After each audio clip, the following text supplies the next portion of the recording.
شیطان بھی یہ چاہتا ہے کہ جس طرح میں اللہ کی رحمت سے جنت سے دور کیا گیا اور اسی طرح اس انسان کو بھی اللہ کی رحمت سے جنت سے دور کیا جائے، اور اس مقصد کو، اس کام کو پورا کرنے کے لیے شیطان آئے دن نئے پروگرام تشکیل دے رہا ہے۔ آج کے اس موجودہ دور میں اس زمین پر بسنے والے انسانوں کی کل آبادی 7 ارب 88 کروڑ آبادی ہے، جن میں 1 ارب 85 کروڑ تقریباً مسلم آبادی ہے۔ غیر مسلم اور مسلم آبادی، ان تمام انسانیت کی زندگیوں کی گہرائیوں میں اتر کر اگر ہم بغور مشاہدہ کریں تو نتیجہ کیا نکلتا ہے؟ نتیجہ یہ نکلتا ہے کہ اس انسان کو اس دنیا کائنات کی رنگ بو کی بلبلیوں نے محو تماشا بنا۔ شیطان انسان کا سب سے بڑا دشمن ہے، اور اس دشمن کے بارے میں اللہ سبحانہ و تعالی نے اپنے قرآن پاک میں بہت ساری آیات میں اپنے بندوں کو بار بار مخاطب کر کے فرمایا، اے میرے بندو، شیطان کی آنکھیں نہ لگنا، شیطان کے جال میں شکنجے میں نہ پھنس جانا، شیطان کے راستے پر نہ چلنا، یہ تو شیطان تم کو لے ڈوبے گا، یہ خود بھی برباد ہوا اور تم کو بھی برباد کرنا چاہتا ہے، خود بھی میری نافرمانی کر کے یہ شیطان میری رحمت سے دور ہو گیا، جنت سے نکالا گیا، اور یہ شیطان چاہتا ہے کہ تم کو بھی اسی طرح اللہ کی رحمت سے دور کیا جائے، جنت سے نکالا جائے۔ جب آدم علیہ السلام کو اللہ سبحانہ و تعالی نے پیدا کیا، تمام ملائکہ کی جماعت کو حکم کیا کہ آدم کو سجدہ کریں، تو سب نے سجدہ کیا، پس سب نے سجدہ کیا الا ابلیس ابا واستکبر، اور ابلیس نے انکار کیا اور تکبر کیا، کہنے لگا اے اللہ، میں تو آگ سے پیدا کیا گیا ہوں اور اس کو میں سجدہ کروں، اس انسان کو، آدم کو، کہ جو مٹی سے پیدا کیا گیا ہے، میری شان اونچی ہے، میرا مقام اونچا ہے۔ تو اسی تکبر حسد کی وجہ سے شیطان نے اللہ کی نافرمانی کی، اور اللہ نے ہمیشہ کے لیے شیطان کو اپنے دربار سے نکال دیا، اپنی رحمت سے دور کر دیا، اور قیامت تک اس شیطان پر ملائکہ کی، اللہ کی، انسانوں کی لعنتیں پڑتی رہیں گی۔ تو جب نکالا تو شیطان کہنے لگا اے اللہ، مجھے ایک وقت مقرر تک مہلت دے۔ اللہ نے کہا فَإِنَّكَ مِنَ الْمُنظَرِينَ إِلَى يَوْمِ الْوَقْتِ الْمَعْلُومِ، ہم نے شیطان کو ایک وقت مقرر تک مہلت دے دی۔ تو شیطان کہنے لگا اے اللہ، اب میں تیرے بندوں پر حملہ کروں گا، جس طرح میں تیری رحمت سے دور ہوا، اسی طرح میں تیرے بندوں کو بھی تیری رحمت سے دور کروں گا۔ اے اللہ، میں تیرے بندوں کے اوپر سے، نیچے سے، دائیں سے، بائیں سے حملہ کروں گا، تیرے بندوں کو مرتے دم تک گمراہ کروں گا، قسم کھا کر یہ کہتا ہے۔ تو اللہ نے کہا فَبِعِزَّتِي وَجَلَالِي، مجھے میری عزت کی قسم، میرے جلال کی قسم، تو میرے بندوں کو مرتے دم تک گمراہ کروں گا، اور میرے بندے ساری زندگی گناہ کریں گے، آخری وقت وہ میرے بندے میرے در پر آ کر ایک بار توبہ کریں گے، میں بھی اپنے بندوں کو معاف کرتا رہا۔ آج کی اس دور موجود میں یہ اسلام، یہ دین، یہ مسلمان جن نازک حالات کے ساتھ دو چار ہے، یقیناً میرے کہنے کی بات نہیں بلکہ حقیقت میں ایسے ہے۔ اگر آپ دیکھیں حقیقت میں ایسے ہے، ایک طرف تو غیر مسلم کفر و کفار ہیں کہ جو اسلام کے دشمن، اسلام کو قبول کرنے سے صاف صاف انکار کرنے والے اسلام کے دشمن، وہ ان کوششوں میں مصروف ہیں کہ کسی نہ کسی طریقے اسلام کو نیست و نابود کیا جائے، کسی نہ کسی طریقے اسلام کو مٹا دیا جائے، جڑ ہی سے ختم کیا جائے۔ اور دوسری طرف آقا نبی اکرم صلی اللہ علیہ وآلہ وسلم کا کلمہ پڑھنے والے وہ مسلمان کہ جو دن بدن اسلام سے دور ہوتے چلے جا رہے ہیں، وہ مسلمان قرآن اور احادیث کو پس پشت ڈال کر اپنی زندگیاں بسر کرتے جا رہے ہیں، اوروں کے طریقے اپنا رہے ہیں، اپنی من مرضیوں، اپنی خواہشات کے پیچھے لگ کر اپنی دنیا اور آخرت کو برباد کرتے جا رہے ہیں۔ آج ہمارے معاشرہ کے اندر جہالت، گمراہی کی انتہا یہ ہے کہ چوری عام ہے، ڈکیٹی عام ہے، لڑائیاں عام ہیں، جھگڑے، فساد، بغض، حسد، پھر اسی طرح ملاوٹ، دو نمبری، جھوٹ، قتل و غارت، سود، رشوت، زنا، کتنے گناہ ہیں کہ جو ہمارے معاشرہ کے اندر ہے۔ بے پردگی عام ہے، بے حیائی، فحاشی عام ہے، ملاوٹ، ہر چیز میں ملاوٹ، ہر کام میں، دکانداری میں، ہر جگہ جھوٹ، چگلی، غیبت، لڑائی، جھگڑے، فساد، قتل و غارت، ہر آدمی ایک دوسرے کو مارنے کے لیے تیار کھڑا ہے۔ تو ہمارا معاشرہ مسلم معاشرہ، ہمارے اندر آج کے اس دور میں اگر دیکھیں تو انسانیت نہیں نظر آتی۔ تمام مذاہب میں اتنا انسانیت کو احترام نہیں دیا گیا جتنا اسلام مذہب کے اندر انسانیت کو احترام دیا گیا ہے۔ اسلام کے اندر انسانیت کو سب سے آگے رکھا گیا ہے اور باقی تمام کاموں کو پیچھے، اعمال کو پیچھے، اور انسانیت کو سب سے اعلیٰ، سب سے خاص اہم ترجیح دی گئی ہے۔ تو وہی انسانیت ہمارے اندر موجود نہیں ہے۔ آپ دیکھیں کہ یہ جو پیچھے چند دن قبل سیال کوٹ میں سانحہ واقعہ پیش آیا، سری لنکن مینیجر آج کو کمپنی میں مینیجر تھے، ملازم تھے، تو ان کے ساتھ ہماری مسلم انسانیت نے کیا برتاؤ کیا، کیا سلوک کیا۔ سب سے پہلے تو اسے مارا، وہ ہاتھ جوڑتا رہا، معافیاں مانگتا رہا، تو اس کے بارے میں پہلی بات تو کوئی اصل حقیقت ثبوت نہیں تھا، ٹھیک ہے نا۔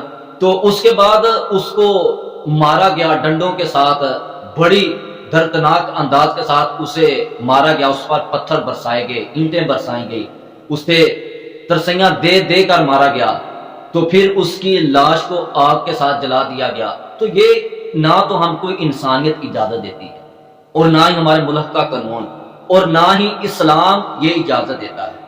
وہ مہمان تھا غیر ملکی، ہمارے ملک کے اندر رزق کمانے کے لیے آیا، روزی کمانے کے لیے، پردیسی تھا، تو ہم نے اسے توہین رسالت کا الزام لگا کر اس کے ساتھ کیسا سلوک کیا۔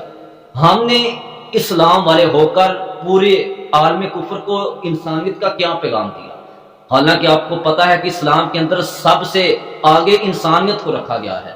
تو ہم نے غیر مسلم کفر و کفار عالم کفر کو کیا پیغام دیا، ان کو اپنے معاشرہ کے بارے میں، اپنے سلوک کے بارے میں، اپنے اخلاقیات، اپنے کردار، یہ جو ہم نے کیا، ہم نے ان کو کیا سبق سکھایا، ہم نے ان کو کیا دکھایا۔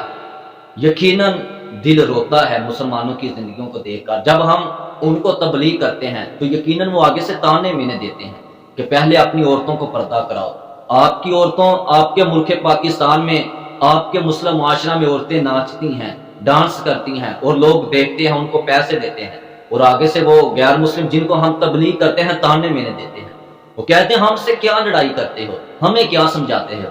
پہلے اپنے اندر انسانیت کو پیدا کرو، پہلے اپنی کرتوتوں کو ٹھیک کرو، پہلے تم تو اسلام والے بنو۔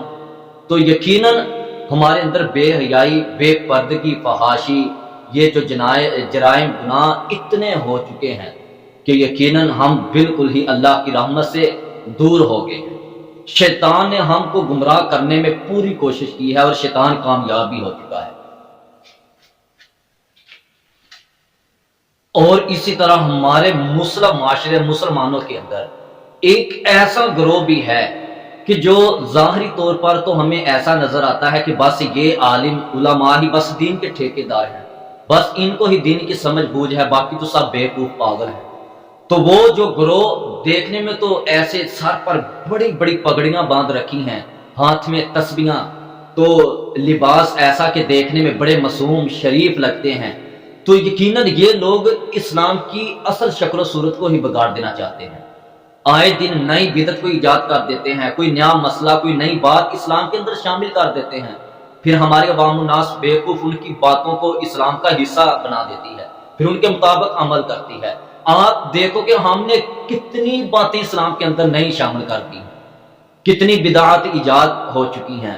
ہمارے اس ملک پاکستان سرزمین کے اوپر کتنا شرک ہے، کتنا شرک ہے۔ اگر آپ کو یقین نہیں، مجھ سے رابطہ کرو، خدا کی قسم آپ کو شرک کے بڑے بڑے پاکستان میں ایک نہیں کئی 100 اڈوں پر لے کر جاؤں گا کہ جہاں اللہ کو چھوڑ کر غیروں کو سجدہ ہو رہا ہے، جہاں شرک ہو رہا ہے، اور کئی ایسے مسائل ہیں کہ جو مسائل دین میں نہیں ملتے، اور ہم نے ان مسائل کو دین کا حصہ بنا رکھا ہے۔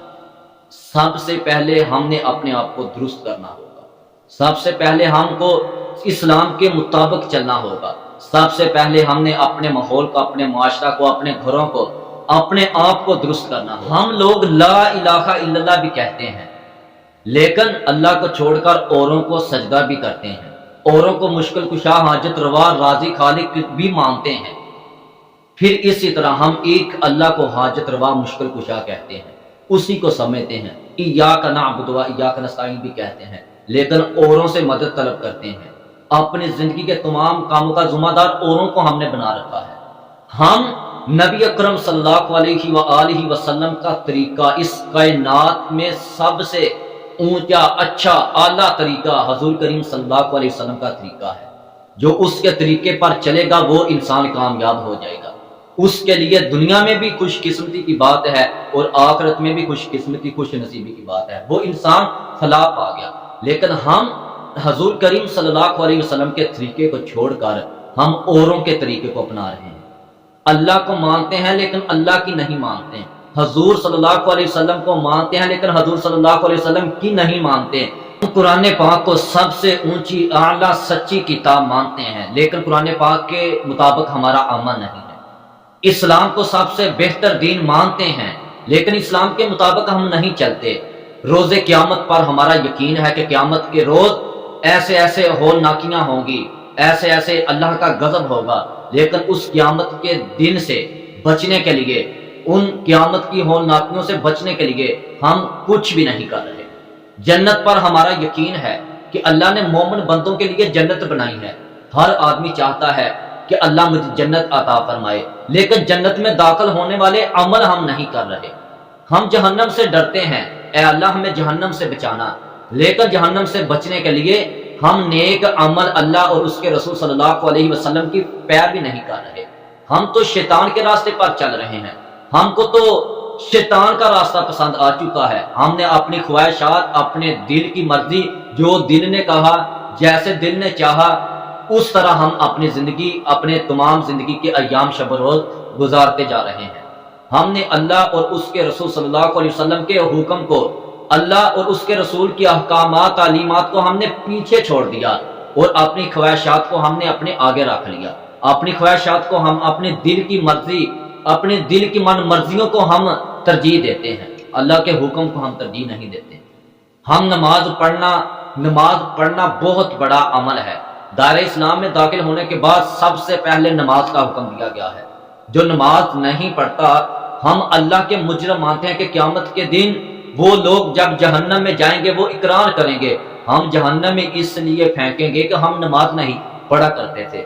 لیکن ہم کو پتہ ہے، لیکن پھر بھی ہم نماز پڑھنے کے لیے اپنا وقت نہیں نکال رہے۔ بس سارا دن دنیا داری کے یہ جو چکر، دنیا داری کے روپے پیسہ لالچ و حرص میں لگے ہیں، تو اپنے قیمتی اوقات وقت کو ضائع کر رہے ہیں۔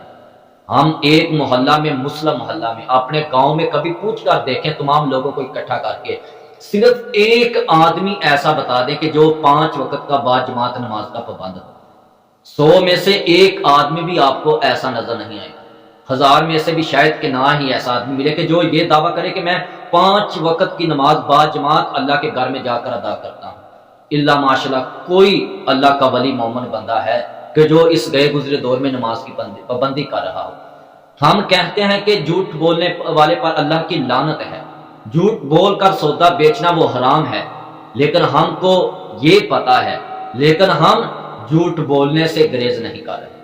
چگلی کرنے والا جنت میں نہیں جائے گا، لیکن ہم آئے دن صبح سے شام تک کتنے دوستوں یاروں بیلیوں کی چگلیاں کرتے ہیں۔ ہم کہتے ہیں کتا رحمی کرنے والا جنت میں داخل نہیں ہوگا، یہ اللہ کے رسول صلی اللہ علیہ وسلم کا فرمان ہے، لیکن ہم نے آج اپنے کتنے رشتہ داروں کے ساتھ رشتہ داری کو ختم کر دیا۔ ہم اپنے ہمسایوں کے ساتھ کیا سلوک کر رہے ہیں، ہم غریبوں، یتیموں، مسکینوں کے ساتھ کیا سلوک کر رہے ہیں، ہم اپنے رشتہ داروں کے ساتھ کیا سلوک کر رہے ہیں۔ یقیناً اپنی اصلاح کیجئے، اللہ سے ڈریے، اللہ سے ڈر کر یقیناً اپنی زندگی بسر کرو۔ یہ ایک بار زندگی ملی ہے، بار بار ہم نے اس دنیا پر نہیں آنا۔ یہ دنیا امتحان ہے، اس امتحان سے کامیاب ہو جاؤ، خدا کی قسم اس کے بعد جو اصل زندگی ہے وہی زندگی ہے۔